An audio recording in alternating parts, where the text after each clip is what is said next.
Et j'aimerais te demander en fait quel a été le rôle d'Internet dans ton combat pour cette cause. Bonsoir. En fait, mes deux camarades m'ont rien laissé à dire. Donc, les dictatures se ressemblent et les États, en fait, pendant les derniers 30 ans, ils étaient pareils.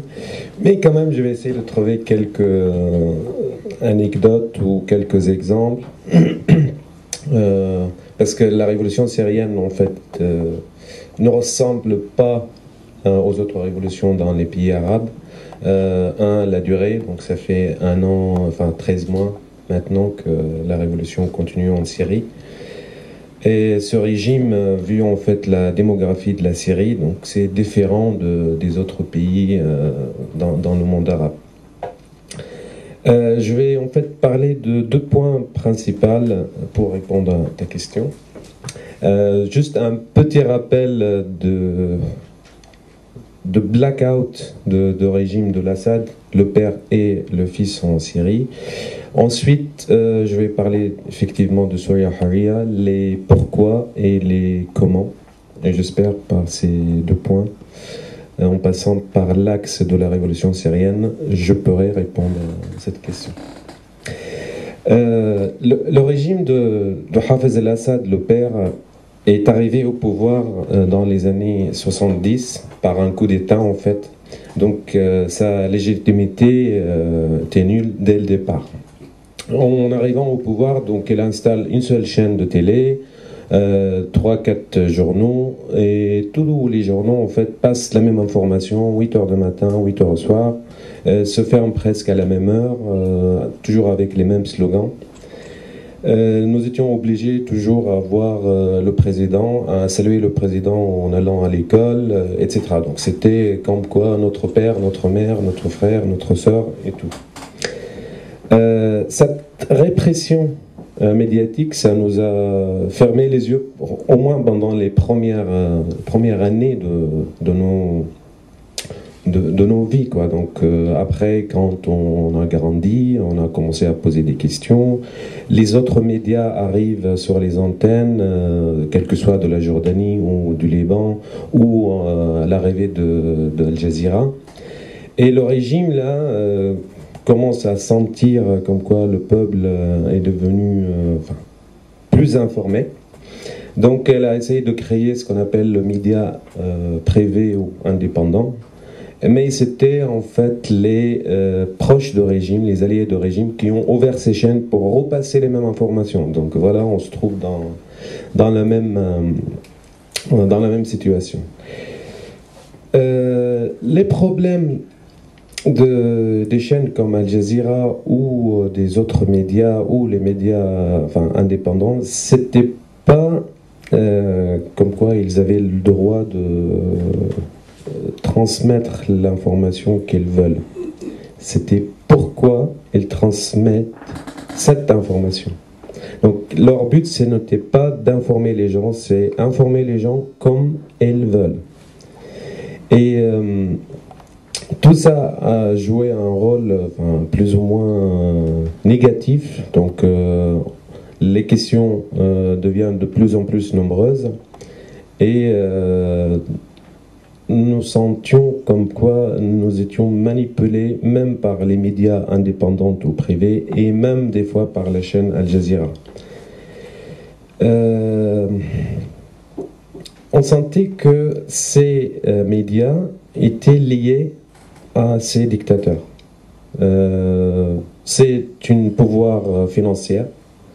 Tous les dictateurs dans le monde se connaissent, se passent leurs vacances, je crois, passent leurs vacances ensemble dans des îles, dans des hôtels 5 étoiles. C'est sûr qu'elles se croisent, hein, donc ça, quel que soit à Sharm el-Sheikh ou à Hawaï ou autre endroit dans ce monde. Et cette manipulation, cette complice entre les dictatures et les médias, je peux dire les médias en fait qui monopolisent l'espace ou l'air, quel que soit Al Jazeera, quel que soit CNN. Enfin, je ne suis pas là pour vous parler de rôle de CNN dans la guerre contre l'Irak, quand ils ont annoncé des armes de destruction massive, et puis 3-4 ans après, on n'a jamais trouvé ces armes. Finalement, l'Irak était détruit et personne n'a trouvé ces armes. Donc, la révolution arabe, enfin, dans les pays arabes, arrive, je dis une révolution en fait, et là on trouve un nouveau type de médias. C'est un militant simple, il n'a que son portable.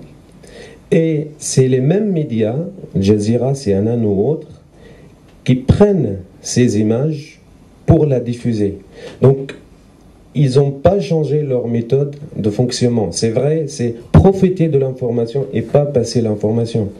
C'est passer la première image qui vient de la révolution tunisienne ou égyptienne pour avoir plus d'audience. Et ce n'était pas pour défendre cette cause.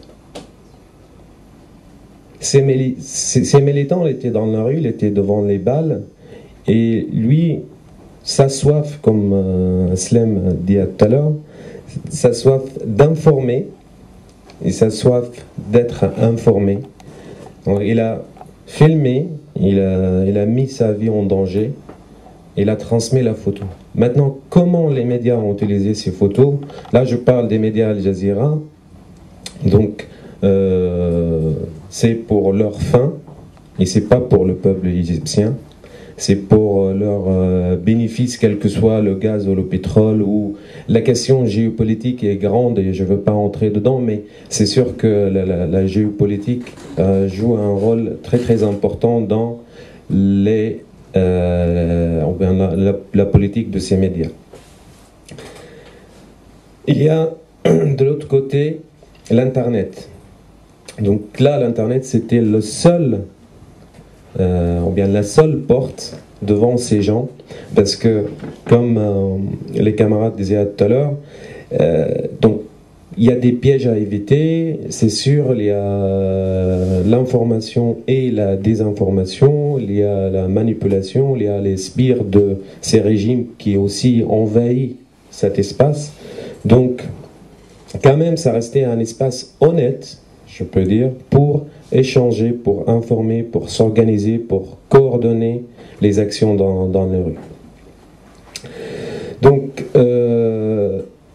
ça nous a offert un espace, et j'y reviendrai tout à l'heure pour parler de plus dans la révolution syrienne, quel est le rôle de l'Internet dans ce domaine.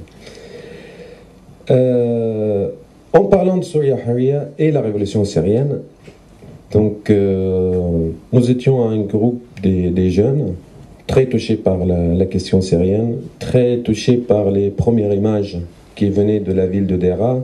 Dès le premier jour, il y a eu 3 morts dans cette ville symbole. Nous étions touchés également par les images de ces enfants qui ont écrit sur les murs de leur collège, comme Osama l'a dit tout à l'heure, le peuple vu la chute du régime.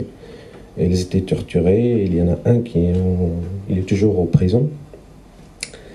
Et on s'est rassemblés, et voilà, cette soif de l'information, ça nous a en fait poussé à prendre une décision, comment dirais-je, majeure, comme quoi nous allons fonder une association et nous allons créer un site web. Ça ne va pas être une page Facebook seulement, ça ne va pas être une page Twitter, ça ne va pas être un blog, ça va être un site web. Pour justement ne pas être contrôlé par les mauvaises internautes, c'est notre site web, c'est nous qui gérons tout, c'est nous qui avons gardé l'archive de cette révolution. Nous ne savions pas combien de temps ça va durer cette révolution. Donc nous avions cette idée, nous avons créé ce site web pour pouvoir partager l'information, pour pouvoir